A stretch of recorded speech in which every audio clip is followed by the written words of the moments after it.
Hey guys! Today we're going to be listening to a very interesting story from the world-famous Amar Chitra Katha. Literally every kid in India grows up listening to these stories that are full of wit and wisdom. I am planning to read to you guys a series of stories with illustrations from the Amar Chitra Katha series. The first story I'm going to be reading is called The Adventures of Baddu and Chottu. Let's get started. Two friends one day set out to seek their fortune. Chottu said, "We should be able to find some sort of work in that village, Baddu." Baddu replied, "Let's hope so, Chottu."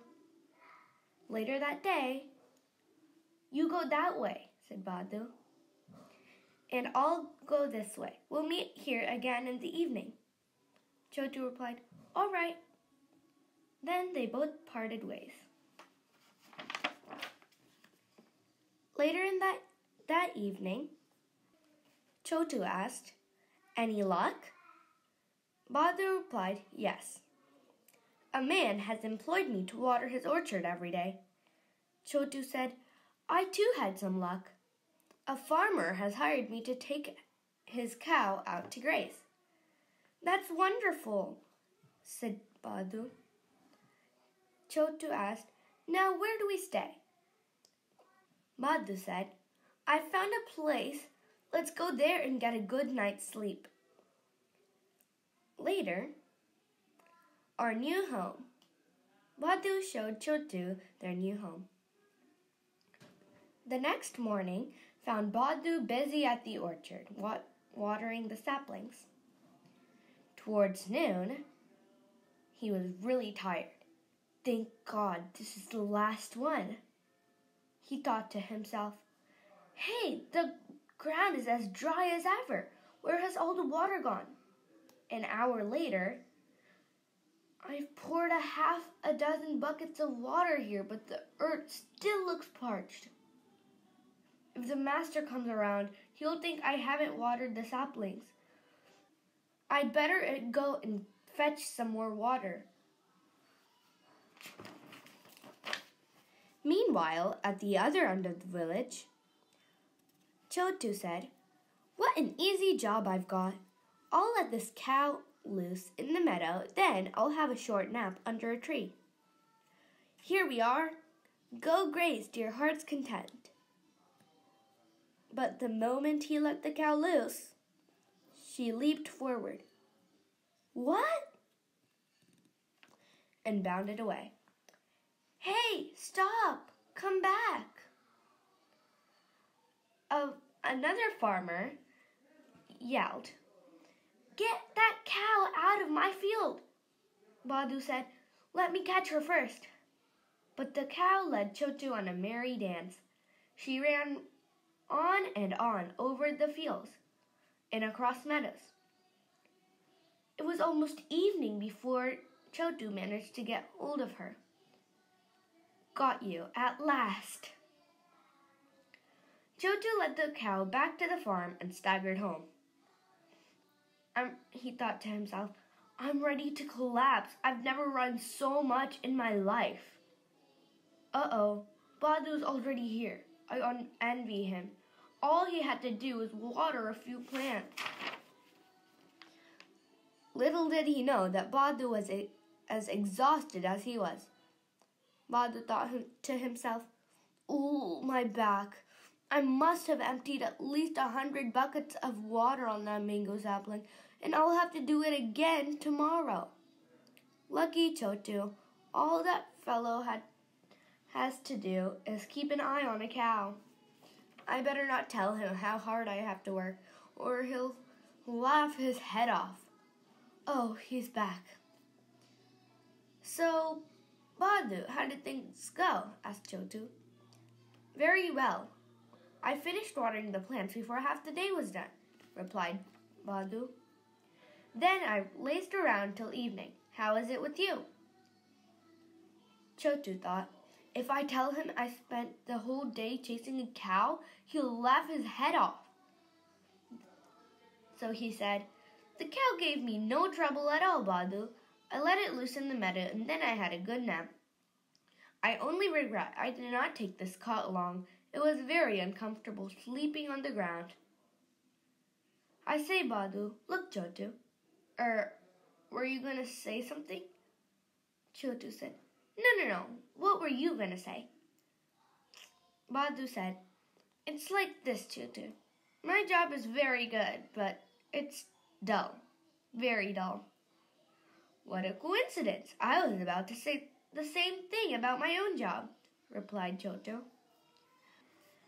Perhaps each other would be happier doing the other's work, Chottu said. Yes, let's exchange jobs, Chottu agreed. The next morning, I'd better rush to the orchard before he changes his mind, thought Chottu. I'm off, Baddu, he said. All right, you are going to the orchard, aren't you? Where else? What a relief.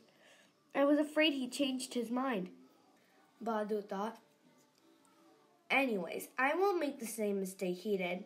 I'll take this cot with me so that I don't have to sleep on the ground. Later that day, Baddu carried the cot to the meadow with the cow. When he got to the meadow, he let the cow loose and said, Go eat as much as you want. While I get some sleep, he thought. But the cow bounded away. This is the sort of life I love. There's enough grass here for the cow too. Hey, where's the cow? Oh my God. Come back, you! If I leave that cot behind, someone is likely to steal it. Hey, you! Get that cow out of my field, yelled another farmer. Yes. Oh, this is terrible, he thought. Come back, you stupid creature. Come back. Another farmer screamed. What do you mean by driving your cow into my field every day? Baddu stammered. Get that creature out of here, or else. This has happened once too often, said the farmers. Baddu, as Chottu had done the previous day, chased the cow all over the countryside. Come back! Stop! And it was only towards evening that he was finally able to catch up with it.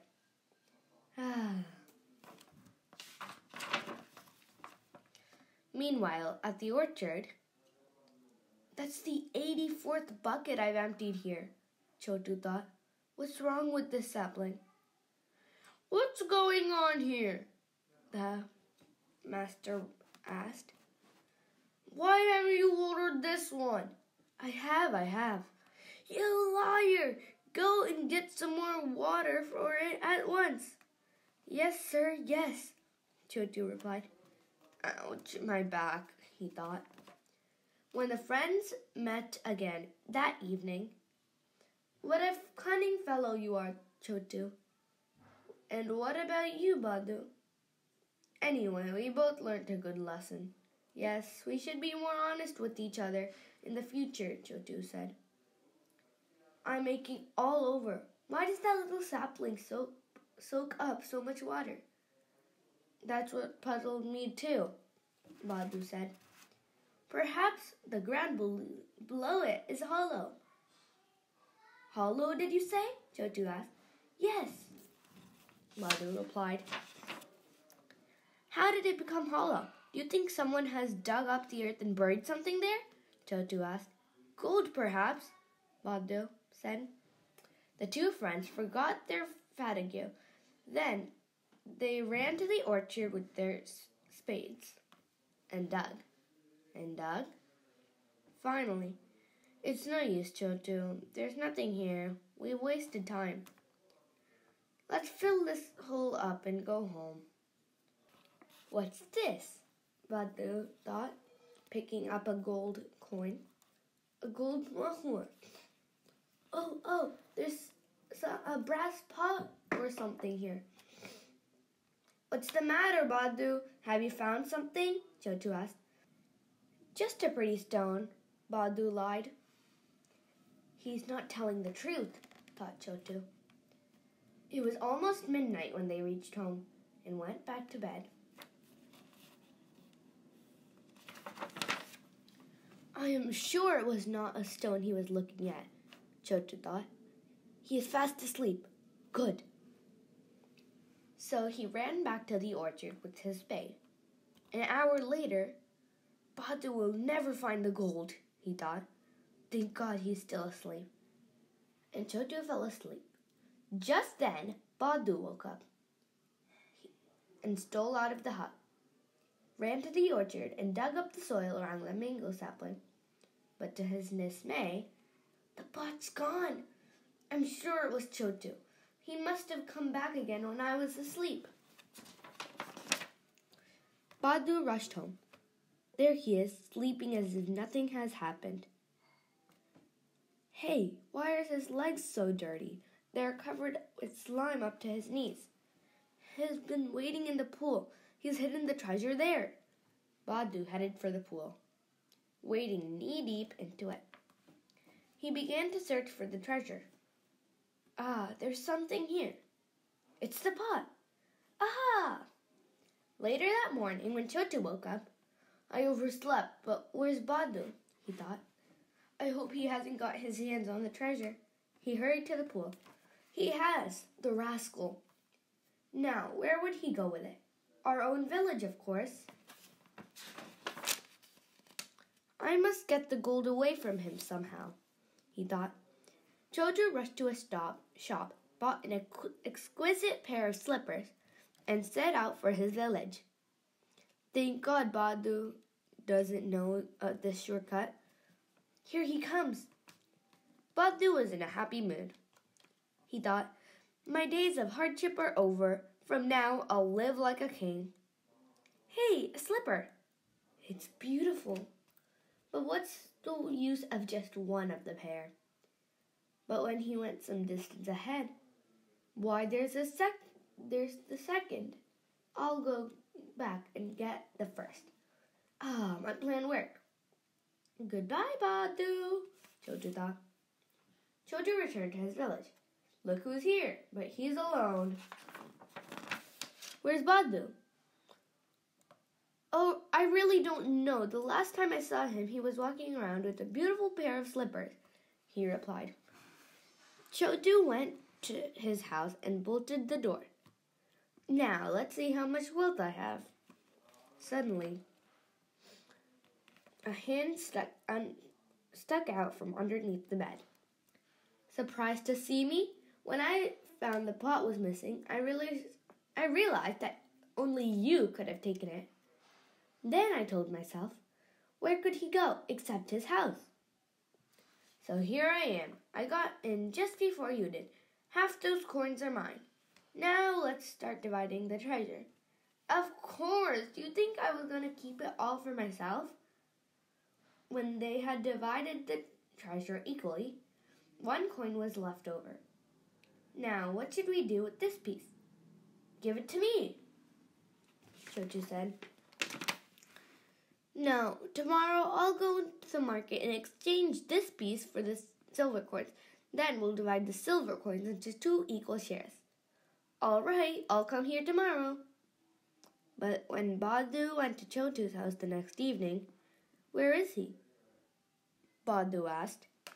If you mean Uncle Chottu, he is no more. What? He is dead. Baddu thought, the rogue is pretending to be dead so that he can keep the gold coin for himself.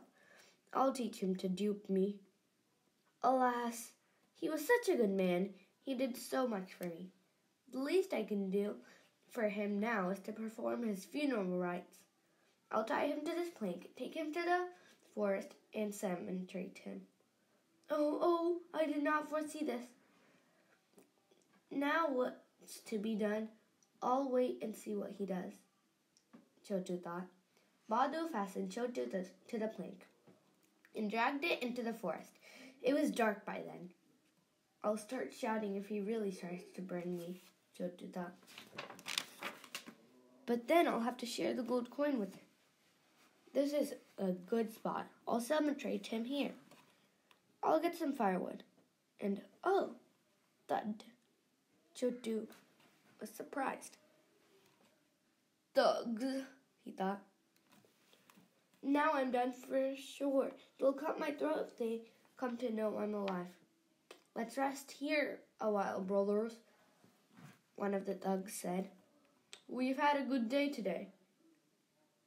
What? One of the thugs thought. What's that? What's that? A corpse? What's a corpse doing here? Let's do our good deed for the day. We'll cemetery it. Gather some firewood. Oh. I wish they would mind their own business. Now I'm in real trouble. Chottu thought. Poor Chottu. I wish I could help him somehow, Baddu said to himself. The thugs piled up firewood on Chottu's beard, but as they were about to set fire to it, Help! Help! Chottu started screaming. Aye! It's come alive! Just then, Baddu lost his balance and fell. Ah! Ghosts! Run, brothers! This place is haunted! Help! Aren't we great, Chottu? We frightened them out of their wits. Yes, Chottu replied. They took off in such a hurry that they left their loot behind. This is our lucky day. Now, will you untie me?